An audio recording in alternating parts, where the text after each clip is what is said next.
Today we have with us Dr. V.K. Paul ji from Niti Aayog, Joint Secretary, Ministry of Health, Shri Love Agarwal ji. First, there will be a presentation and remarks by Shri Love Agarwal ji, followed by remarks by Dr. V.K. Paul. After that, we'll take some questions. Thank you. Love Agarwal ji. Good evening friends, हम आपको कोविड-19 की वर्तमान परिस्थिति के बारे में बताना चाहेंगे।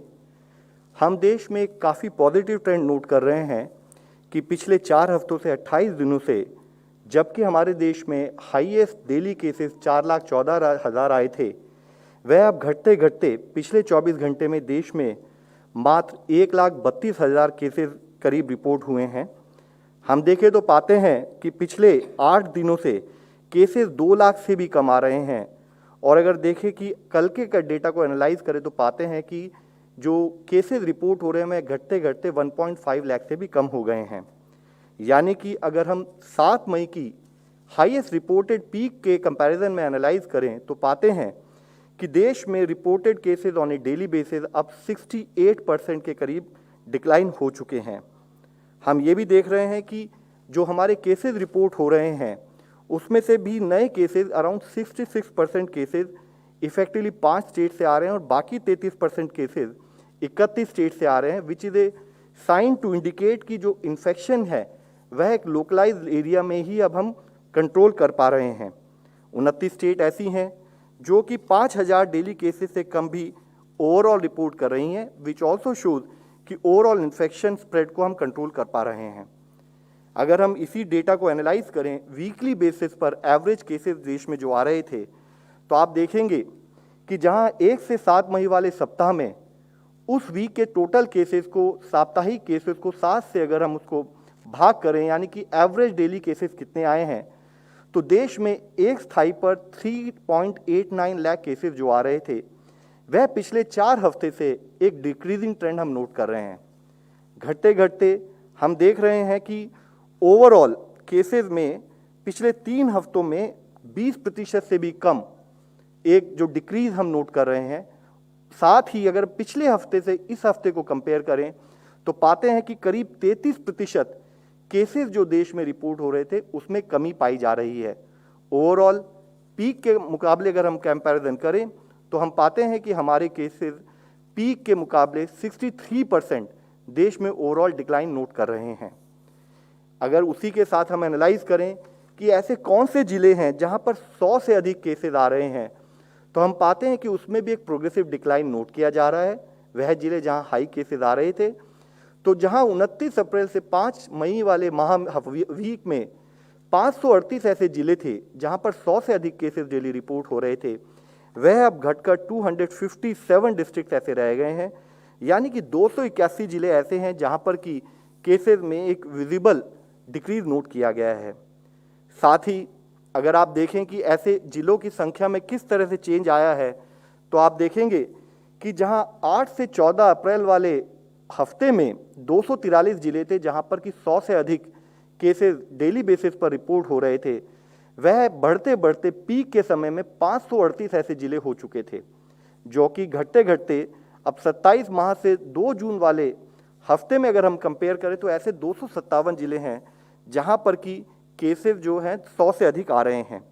और इसमें भी हम देखें तो काफ़ी जिले लिमिटेड 5 स्टेट्स में पाए जा रहे हैं, जिससे कि पता लगता है कि जो इन्फेक्शन का स्प्रेड है वह काफ़ी कुछ हम लोग लोकलाइज करने में सफल हुए हैं। इसी के साथ ही आप देखेंगे जो एक्टिव केसेस होते हैं, यानी कि वह केसेस जिनको कि हम या तो हॉस्पिटलाइजेशन या होम आइसोलेशन में मॉनिटर करते हैं, उनमें भी संख्या में काफ़ी कमी अब नोट की जा रही है। हम देख रहे हैं कि पिछले 1 महीने से कंटिन्यू डिक्रीज है एक्टिव केसेस में, जहां 37 लाख के करीब हमारे एक्टिव केसेस 10 मई के समय पर थे, वह अब घटते घटते 16.35 लाख के करीब हो गए हैं। यानी कि जो हमारी एक्टिव केसेस ओवरऑल केसेस के 17.13% थे, वह अब घटकर 5.73% हो चुके हैं। और ये जो एक्टिव केसेस आज हम देखते हैं देश में, यह करीब 50 दिनों बाद आज देश में इतनी कम संख्या में हम एक्टिव केसेस लाने के उस लेवल तक पहुंच चुके हैं। ज़रूरत है कि हम इस पर एफर्ट करते रहें, हमारे कंटेनमेंट एक्टिविटी, हमारी क्लिनिकल मैनेजमेंट एक्टिविटी पर उसी स्थाई से कार्य फील्ड पर चलता रहे। साथ ही अगर आप देखें कि रिकवरी यानी कि वह केसेस जो रिकवर हुए विज़ावी वह केसेस जो कि दिन में रिपोर्ट हुए, उसमें भी हम देखें तो पाते हैं कि जो पिछले 24 घंटे में एक स्थाई पर जहां देश में 2 लाख से अधिक केसेस रिकवरी की दृष्टि में आते हैं, उसी के अनुपात में 1.32 लाख केसेस जो हैं वो नए रिपोर्ट हुए, यानी कि 74,000 के करीब ऐसी केसेस हैं जिनमें रिकवरी हुई है विज़ावी न्यू केसेस जो पिछले 24 घंटे में हैं। उसमें भी एक पॉजिटिव विषय यह है कि 32 स्टेट्स ऐसी हैं जो कि रिकवरीज को हाइयर रिकवरीज रिपोर्ट कर रही हैं विज़ावी डेली केसेस जो पिछले 24 घंटे में हैं, और साथ में 7 स्टेट्स ऐसी हैं जो कि 10,000 से अधिक recovery on A daily basis पर उन्होंने पिछले 24 घंटे में रिपोर्ट किया है। यहाँ मैं आप लोगों की दृष्टि में लाना चाहूँगा, कुछ स्टेट्स में रिकवरी में एक पॉजिटिव ट्रेंड जो नोट किया जा रहा है। जैसे हम राजस्थान में देखें तो 6,456 रिकवरी हैं विज़ावी 1,258 न्यू केसेस रिपोर्टेड, यानी कि रिकवरी का अनुपात is 5 times more than the new cases being reported in that state. Similarly Uttarakhand में 3,000 केसेस के अधिक रिकवर हुए हैं और वहाँ पर 589 केसेस नए केसेस आए हैं, वहाँ पर भी 5.75 का अनुपात है। इस डेटा के द्वारा हम आपकी दृष्टि में इफेक्टिवली ये लाना चाहते हैं कि हम एक रिकवरी में ओवरऑल पॉजिटिव ट्रेंड देश में नोट कर रहे हैं vis a vis the new spread of infection being noted through the new cases being reported. इसी एफर्ट्स के चलते हम देख रहे हैं कि देश का ओवरऑल रिकवरी रेट इंप्रूव भी हुआ है, जहां 3 मई वाले दिन में अगर देश में total recovered cases were around 81.8%, तो अब हम देखते हैं 4 जून तक वह बढ़ते बढ़ते 93.1% हो गया है। हमने देखा है कि पिछले 2 माह में ओवरऑल रिकवरी हमारी 93%, उस स्टेज पर हम पिछले 2 माह के एफर्ट्स कंटिन्यू करते हुए इस स्टेज पर पहुंच पाए हैं। इसी तरीके से जैसे इससे पहले भी हमने चर्चा की है कि एक स्थाई पर देश में हमने टेस्टिंग को बढ़ाया है, दूसरे स्थाई पर कंटेनमेंट पर हमारे एफर्ट्स करने की वजह से ओवरऑल देश की पॉजिटिविटी यानी कि स्प्रेड ऑफ इन्फेक्शन का जो मेजर है उसमें भी कमी नोट की गई है। आप देखेंगे तो पाएंगे जहां 30 अप्रैल वाले हफ्ते में देश में ओवरऑल पॉजिटिविटी 21.6% थी, वह अब घटते घटते 7.27% हो चुकी है। और इसके साथ ही मुख्य विषय हम आप लोगों की दृष्टि में लाना चाहेंगे कि देश की हर स्टेट में अब हम एक कंटिन्यू डिक्रीजिंग ट्रेंड इन पॉजिटिविटी भी नोट कर रहे हैं। साथ ही अगर हम इसी डेटा को फर्दर एनालाइज करें कि पिछले एक हफ्ते में पॉजिटिविटी का ट्रेंड कैसा रहा है, तो हम देखेंगे कि जो कंटिन्यू डिक्लाइन है, तो वीक ऑन वीक पॉजिटिविटी देश में इस समय 7.27% है, और अगर हम पिछले 24 घंटे की पॉजिटिविटी को एनालाइज करें तो it is as low as 6.38%। यहाँ हम फिर आप लोगों के द्वारा सबसे विनती करना चाहेंगे कि ये ट्रेंड बनाए रखना है। जरूरी है कि हमारे कंटेनमेंट एफर्ट्स, जरूरी है हमारी restrictions and follow up of Covid appropriate behaviour उसी स्थाई से चलता रहे। साथ ही जैसे हम देखते हैं कि ऐसे कौन से जिले हैं देश में जहाँ पर कि ओवरऑल पॉजिटिविटी 5% से कम है, तो उसमें भी हम देखेंगे तो पाते हैं जहाँ 7 मई वाले वीक में ऐसे 92 जिले थे देश में, अब वह बढ़कर 377 जिले हो गए हैं, यानी कि 285 जिलों में ये वृद्धि नोट की गई है। यहाँ यह समझना जरूरी है कि एक स्थाई पर कंटेनमेंट पर एफर्ट्स करने की वजह से पॉजिटिविटी कम हो रही है, साथ ही ओवरऑल केसेस रिपोर्ट हो रहे हैं वह कम हो रहे हैं, जिसकी वजह से हमारे ओवरऑल एक्टिव केसेस यानी कि जो केसेस हेल्थ सिस्टम को मॉनिटर करने उसमें कमी पाई जा रही है, एंड ओवरऑल देश में रिकवरी में एक अच्छी बढ़ोतरी नोट की जा रही है। वैक्सीन के विषय में हम आप लोगों की दृष्टि में लाना चाहेंगे, देश में अब तक 22.41 करोड़ टोटल डोजेज दी जा चुकी हैं, जिसमें मुख्यतः health care workers, frontline workers and people above 45 years of age cover किए गए हैं। और साथ ही जो नई लिबरलाइज अप्रोच के तहत 18 to 44 ईयर्स के लोग अलाउ किए गए थे, उसमें भी अब एक stability in terms of 2.43 crore people who have been given doses note किया गया है। मुख्यतः जरूरी है कि हम आने वाले समय में जहां हम केसेस में कमी नोट कर रहे हैं, रिकवरी में एक पॉजिटिव ट्रेंड नोट कर रहे हैं, हम अपने गाइडिंग प्रिंसिपल्स पर उसी तरह से, उसी मोमेंटम से, उसी एनर्जी से, उसी स्पीड से काम करते रहें।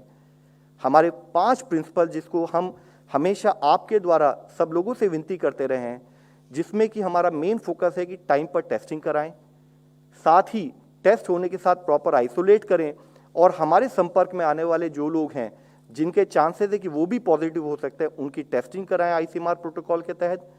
जो लोग होम आइसोलेशन में रहें वे होम आइसोलेशन की गाइडलाइन फॉलो करें, और जिनको ज़रूरत है वे हॉस्पिटल में एडमिट होकर क्लिनिकल मैनेजमेंट प्रोटोकॉल के तहत अपना ट्रीटमेंट कराएं। नए एक हमारे जो आर्मर है, नया एक सपोर्टिंग टूल है वैक्सीनेशन, हम उस पर ध्यान दें। उसके बारे में कोई भी भ्रांति ना रखते हुए वैक्सीनेशन जब भी जिस भी सेंटर में हमारे पास अवेलेबल हो हम वैक्सीनेशन जरूर कराएं।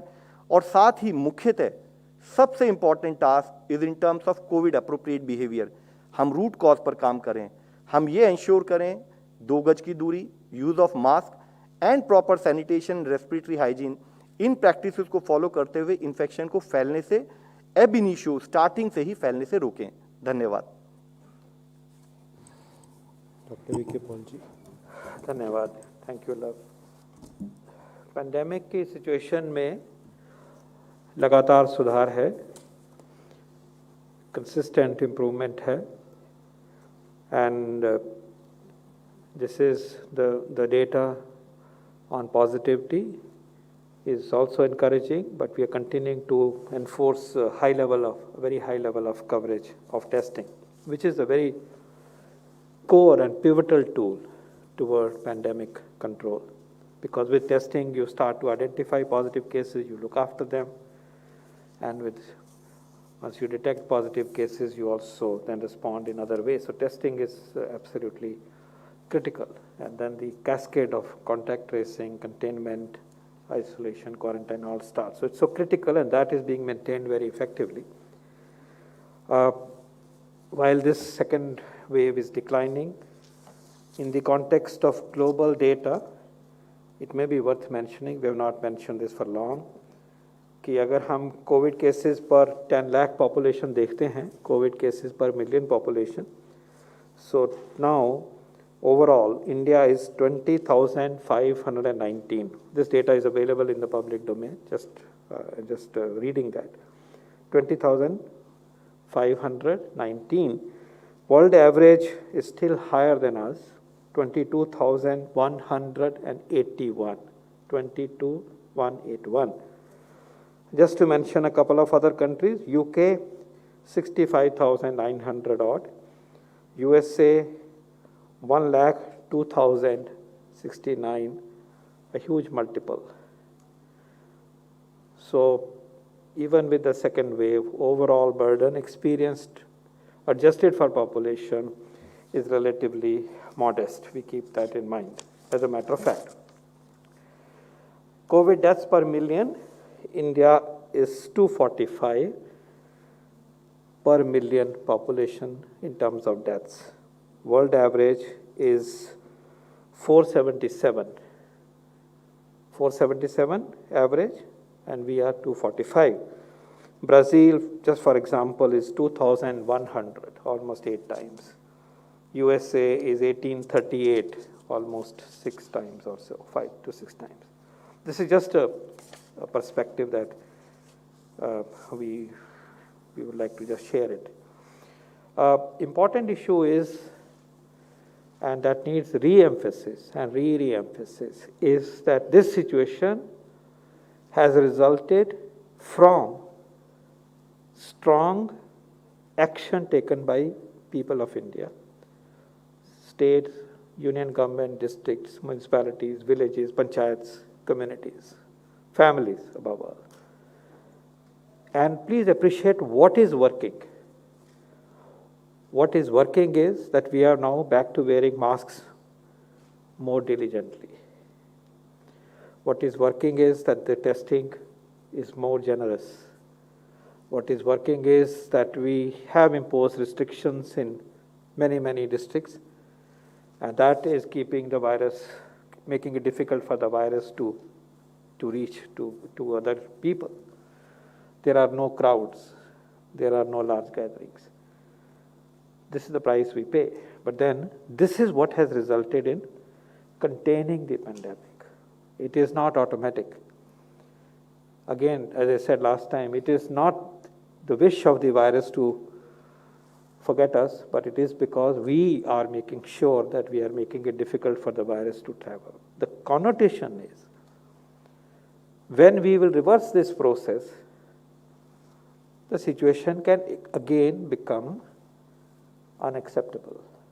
And that is something we have to keep in mind. If our discipline and if our containment measures, our vaccination scale up, our preparedness, again it slackens or it's not well titrated, the situation can go again into a difficult phase. What is important to remember is the following, that when the peak is declining and we suddenly get into the same behavior as, let's say, what we were doing in January and February as a society, it will come back again in a certain way. More of that we do, earlier will be the next wave. And more of that behavior we do collectively, higher will be the wave. What I'm trying to explain to you is something mathematically valid but equally valid by common sense. अगर हम ये सारा व्यवहार एकदम से फिर उसी पे चले जाएंगे जो दिसंबर, जनवरी, फरवरी में था, मान लीजिए एकदम से चले जाएंगे, तो वेव फिर दोबारा जल्दी आएगा वायरस और ऊंचाई तक जाएगा। इसको हम धीरे धीरे अपना बिहेवियर को एडजस्ट करेंगे, टाइट्रेट करेंगे, टाइट रोप वॉक करेंगे, तो वेव छोटी भी होगी, शायद ना भी आए और आगे चलती जाएगी। कहने का मतलब यह है कि we have to buy time, and we want to buy time particularly to ensure that we achieve a high coverage of our vaccination. That's the time we want to buy. And that is the duration of intense discipline that we want to exercise. And that's my appeal today, using a different route of arguments and suggestion and logic. We need to buy time till we, at the soonest possible time, are able to vaccinate large population, and in the meanwhile, continue to enforce the tools that my colleague showed just now: testing, tracking, isolation, self-discipline, wearing mask, avoiding gatherings, avoiding parties, eating together in large groups, and so on and so forth. And of course, system preparedness to face the difficult situation. So remember that the journey is still tough and we have to be responsible. This situation is the result of efforts, and these efforts need to be continued in a calibrated way for us to open up, to try to go back, but at the same time not to allow the virus to overtake us. Coming to second point, on vaccination, you had an update here just now. I just noticed that from the data, which is in public domain again, Our World in Data, many of you see it, my team gives this data to me from time to time. What I am noticing today is that India, in terms of number of people who received at least one dose of COVID-19 vaccine, let me repeat, number of people who received at least one dose of COVID-19 vaccine, as per this data sheet updated yesterday or last night, India has administered, according to this data sheet, you know the official number, 17.2 crore doses. India, 17.2 crore doses according to this data system. And US, which is leading the pack, is 16.9. We have overtaken US in terms of number of people who have received at least a single dose of COVID-19 vaccine. I repeat, we have overtaken US in terms of number of people in our country who have received at least one dose of vaccine. This particular data does not include China, because of whatever issue of reporting inherent to this system is. They don't show China data.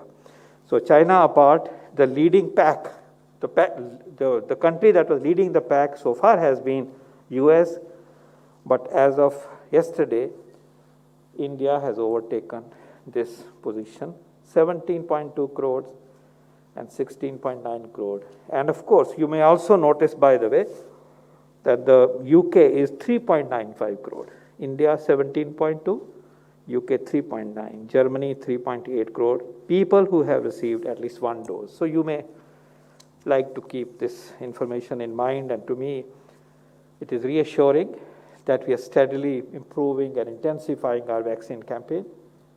And this, as we have said a number of times, will be intensified so much more in days to come and weeks to come. I noticed from the data again that we have covered 43% of 60 plus population with at least one dose.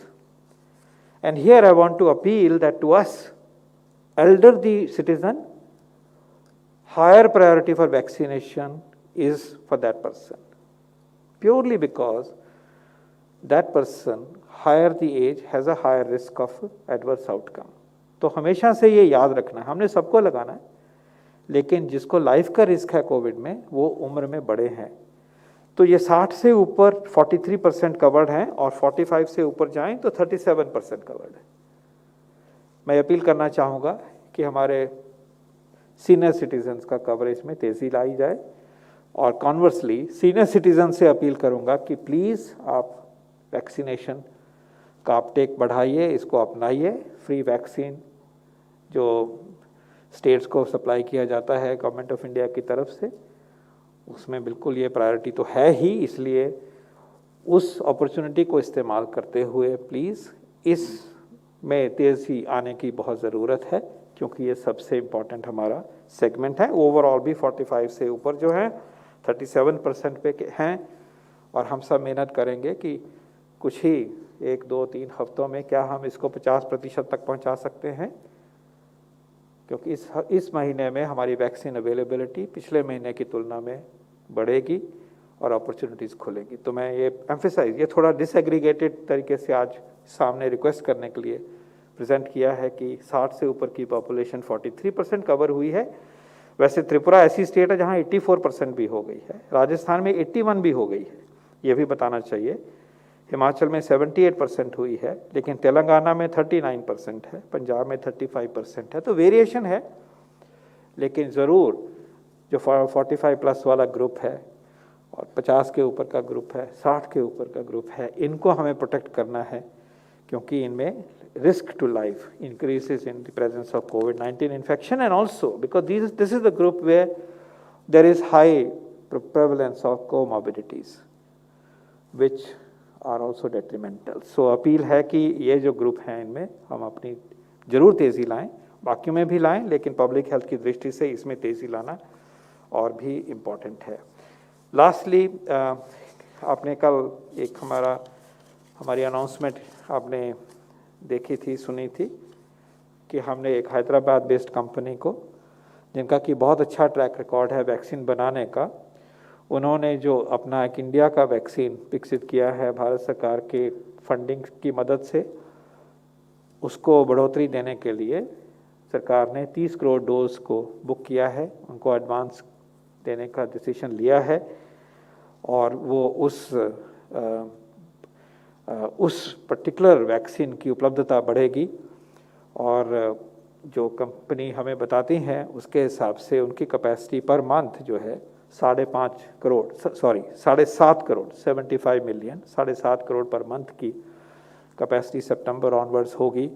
और हम अपनी तरफ से पूरी कोशिश करेंगे कि ये काम वो जल्दी से जल्दी पूरा करें, और ये काम टाइम पे हो और वैक्सीन उपलब्ध हो. हमें बहुत पूरी उम्मीद है. उनका फेज़ 3 का ट्रायल भी अंडरवे है, और ये एक हमारी वैक्सीन की उपलब्धता को दृढ़ करेगा ये फैसला, और एश्योर भी करता है, और ये भी दर्शाता है कि भारत सरकार पूरी तरह से हर तरह से मदद करने के फैसले लेती रही है, एंगेज करती रही है, और उस दिशा में जो भी करना है वो करा जाएगा और किया जा रहा है।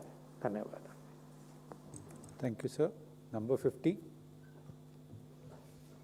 50. 50.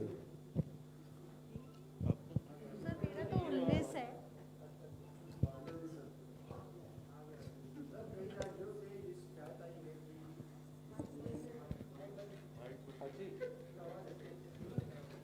ठीक है। हाँ सर, कई राज्यों से ये शिकायत आई है कि कोरोना की जो दूसरी वेव थी, जब वो पीक पे थी और अभी भी हॉस्पिटल्स ने मरीजों से बहुत ज़्यादा कीमत वसूली, उनको ओवर चार्ज किया। तो ऐसे में सेंटर के क्या गाइडलाइंस है स्टेट गवर्नमेंट्स को, और साथ ही साथ क्या क्या कानूनी अधिकार है उन हॉस्पिटल्स के खिलाफ, जो क्या कार्रवाई हो सकती है जो ओवर चार्ज कर रहे हैं? देखिए, सेंटर की तरफ से इससे पहले भी even first wave time onwards भी और ऑन ए कंटिन्यूड बेसिस हमारी स्टेट्स को गाइडलाइंस हैं कि आप अपने एरिया के प्राइवेट हॉस्पिटल से डिस्कस करें और डिस्कस करके रेट फिक्स करें, उसके तहत ही उनके चार्जेस किए जाएं। States have all the powers to take action अगर कहीं पर कोई भी ऐसी इवेंट हो रही है which is not as per law. Number 104.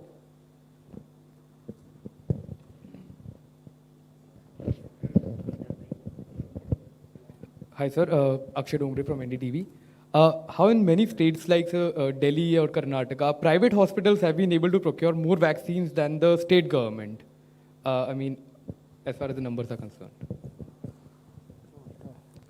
देखिए, जो नई लिबरलाइज पॉलिसी है उसमें सबसे पहले हमने कहा है कि जो हमारा मेन प्रायोरिटी ग्रुप है जिसको कि गवर्नमेंट ऑफ इंडिया की तरफ से फ्री दिया जाएगा, 50% उनको जाएगा।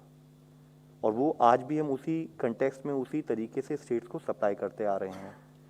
दूसरी जो रिमेनिंग है उसको दो भागों में बांटा गया ताकि हर लेवल पर वाइडर अवेलेबिलिटी हो सके, जिसमें 25% जो है वह स्टेट गवर्नमेंट जो है वह मैन्युफैक्चरर से डायरेक्ट कोऑर्डिनेट करके ले सकती हैं और इसके साथ ही रिमेनिंग 25% प्राइवेट सेक्टर परचेज कर सकता है।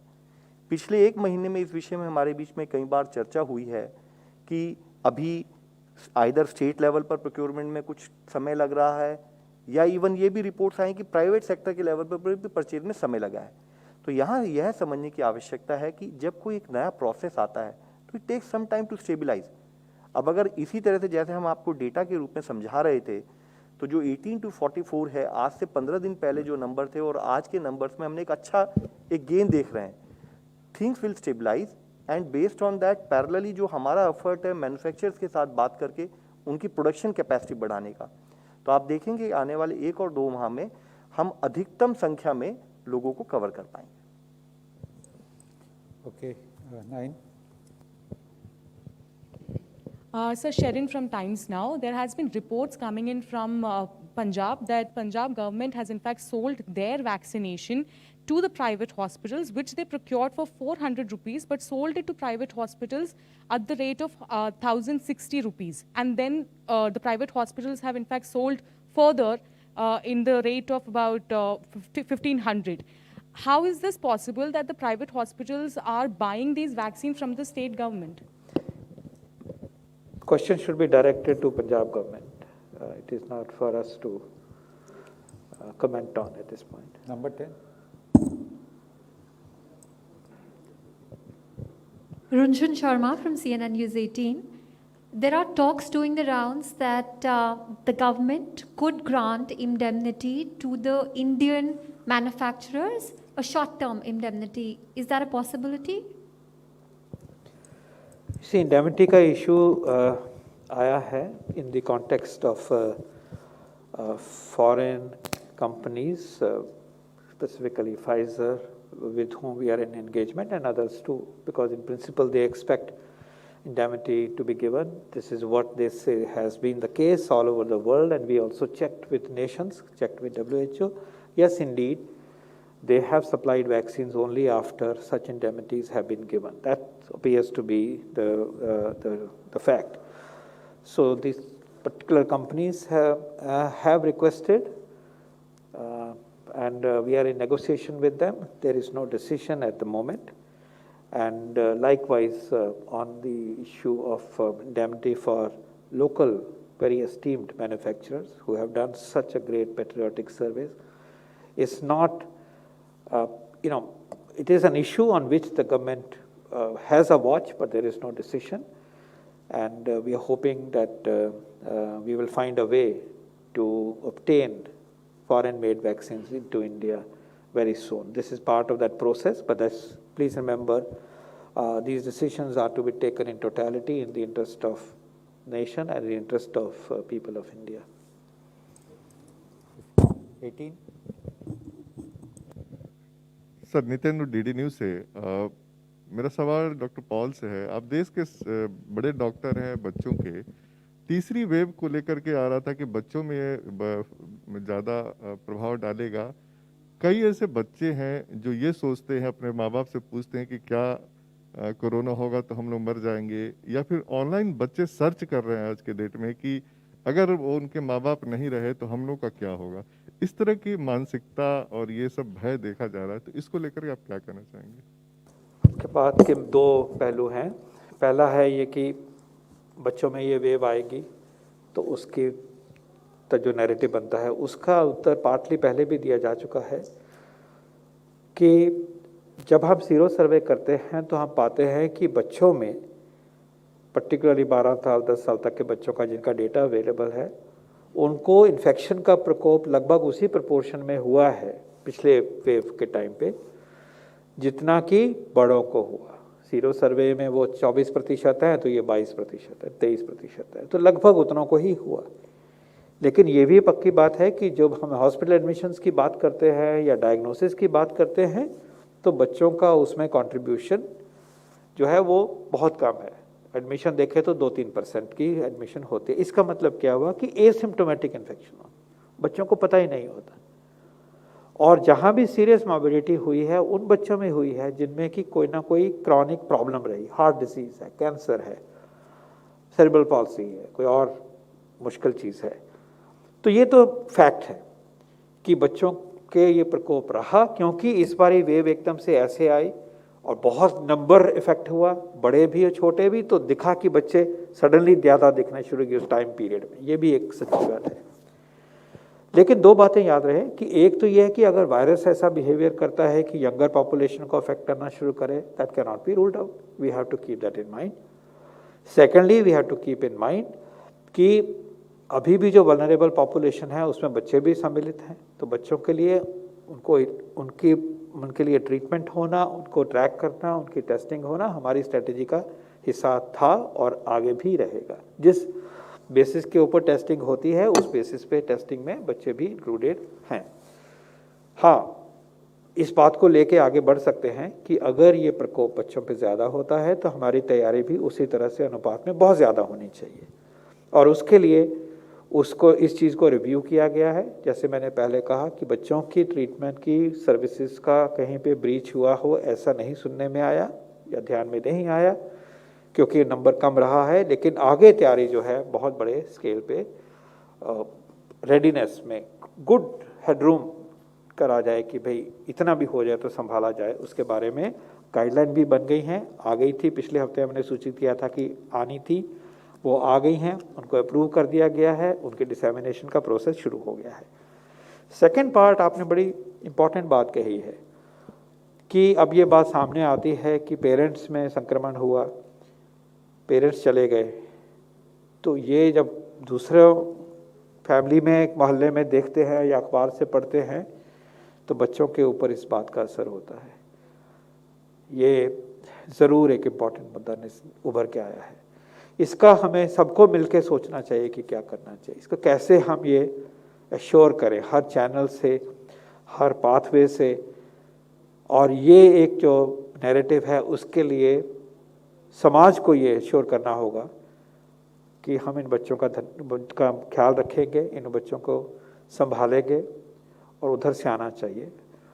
भारत सरकार की तरफ से जो एफर्ट हो रहा है वो आपके जहन में है, आपको मालूम है। स्टेट गवर्नमेंट्स अपने एफर्ट कर रहे हैं, सामाजिक संस्थाएं भी अपना एफर्ट कर रहे हैं। लेकिन yes, I agree with you that this is an issue and it deals with the mental state of our young children and their minds, and we have a collective responsibility to address it in a gentle, humble, humane, family-centric, caring way. And I there is a role for all of us in that. Thank you. Thank you for highlighting this important Sir, with your permission, Number I'd just 16. like to add, sir, on this. अच्छा जो प्रश्न आपने पूछा, आपने उसमें एक component बताया था पैनिक का। देखिए, ये एक बहुत इंपॉर्टेंट इशू है जो हम सबको कलेक्टिवली समझना पड़ेगा, और साथ में आपके थ्रू हम सबसे विनती करना चाहेंगे कि पैनिक की ज़रूरत नहीं है। ज़रूरत है टाइमली इंफॉर्मेशन की, प्रॉपरली इन्फॉर्म्ड होके, अवेयर होके हम इस बीमारी से कैसे लड़ें। अगर पैनिक से हमें सपोर्ट मिलता है तो panic is a good option, but panic does not support our response. तो ज़रूरी है कि हम इस बीमारी के बारे में समझें, इतना अवेयर रहें कि इसका एक पहला इंपॉर्टेंट कंपोनेंट है अर्ली आइडेंटिफिकेशन के लिए टेस्टिंग पर हमारा फोकस होना। तो ज़रूरी है कि जब हमें कोई भी सिम्टम्स हो जिसके बारे में ऑलमोस्ट 1 साल 5 महीने से हम लोग डिस्कस करते आ रहे हैं, तो उन सिम्टम्स का थोड़ा सा भी अंदाजा होने पर हम टेस्टिंग कराएं, अर्ली आइडेंटिफिकेशन करें, आइसोलेट करें। और जैसे सर ने इससे पहले कहा, ये लॉन्ग ड्रॉन बैटल है, it is not going to end soon. तो अगर ये लॉन्ग ड्रॉन बैटल है तो उसी मोमेंटम से, उसी एक दृढ़ निश्चितता से हमें इस पे लगे रहना है, विच मीन्स कि हमारा focus on proper Covid appropriate behaviour उसी हिसाब से बना रहे। जरूरत साथ में ये भी है कि फेक इंफॉर्मेशन पे बिलीव ना करें, पैनिक ना हो, मिस इंफॉर्मेशन ना हो, फेक इंफॉर्मेशन ना हो। कई बार ये चीज़ हम सबकी संवेदना को हर्ट करनी चाहिए कि इस समय में जब हम लोग इतने जैसे मैनेजमेंट के इस समय से गुजर रहे हैं, तो कोई एक फेक इंफॉर्मेशन क्रिएट कैसे कर सकता है। ये भी, जैसे हम साइको सोशल सपोर्ट की बात कर रहे हैं, ये भी एक हमारे बीच में चर्चा होनी चाहिए कि ऐसे समय में कोई फेक इंफॉर्मेशन क्यों ला रहे हैं। तो हम इस पर भी ध्यान रखें और पूरा अवेयर होकर इस बीमारी से लड़ें, तो हम इसको मैनेज कर सकते हैं। सर, अभी ब्लैक फंगस के कितने मामले होंगे और कितने लोगों की डेथ हुई होगी? क्योंकि हम लोगों के पास जानकारी राज्यों से आप आती है, इस मंथ से नहीं आती। अगर बता पाए तो आसानी हो जाएगी। देखिए, आज एग्जैक्ट डेटा हम लोग नहीं लेके आ पाए हैं ब्लैक फंगस का, बट हम आपको दे सकते हैं। हमने स्टेट्स के लिए अपने पोर्टल पर एक ये व्यवस्था की है कि वह अपने केसेस हमें अवगत कराएं, और उसके बेसिस पर ही जो अवेलेबल मेडिसिन है, एक तरफ उसकी प्रोक्योरमेंट को बढ़ाया जा रहा है, साथ ही उसके बेसिस पर उसका एलोकेशन भी स्टेट को, जो नंबर स्टेट बताती हैं, उसके तहत किया जा सकता है। क्योंकि इस समय इमीडिएट बेसिस पर हम लोग लेकर नहीं है, हम आपसे बाद में शेयर कर सकते हैं। Number 19, last question, I think. Sir, I have 2 questions. One is, if India gets the Pfizer vaccine, which eventually perhaps we shall, do you plan to vaccinate children in India with that vaccine? This corresponds to opening of schools and colleges, etc. Because UK has given approval for 12 to 15 years, and so has US and other countries. My second question, Sinovac, China's vaccine, was just listed as EUL last week by the WHO. Why is there a delay to list Covaxin, and how long could that take? What is the engagement of the Indian counterparts with WHO on this? So it's the second question first. We have been working with both Bharat Biotech and WHO to make it happen. The soonest, I took a review through my system yesterday, and there is data sharing going on. We are very keen that this milestone is achieved the soonest possible time for this great vaccine. So we are pursuing it. WHO asks for data, information, analysis, and a lot of that is for the company to provide, which they are doing it.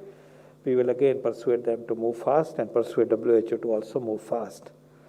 On the issue of which vaccine to be used for children, please remember, child cohort is not a small cohort. My rough guess is that if it is between 18 and 12, this itself is about 13 to 14 crore. So which means you need about 25, 26 crore doses. And we cannot have some people getting, others not getting. So we'll have to take this into account when we strategize. And obviously, first part is which vaccine to give. And on that, I'm pleased to let you know that not only Covaxin is conducting child trials, and they will not take long because these are only immunogenicity trials, but also Zydus vaccine is already being tested in children. So when Zydus comes for licensure, hopefully in the next 2 weeks, Maybe we have enough data to also take a view on whether that vaccine can be given in children. So I think the short answer is that yes, vaccine A is currently suitable, vaccine B is behind in the queue. But once you have to take a decision like this, then you have to keep in mind, who am I trying to cover? And that cohort going up to 12 years is 13 to 14 crore. So 25 crore doses दिखनी तो चाहिए उस vaccine की या उन vaccines की. So this will be one of the basis on which such decisions will be taken.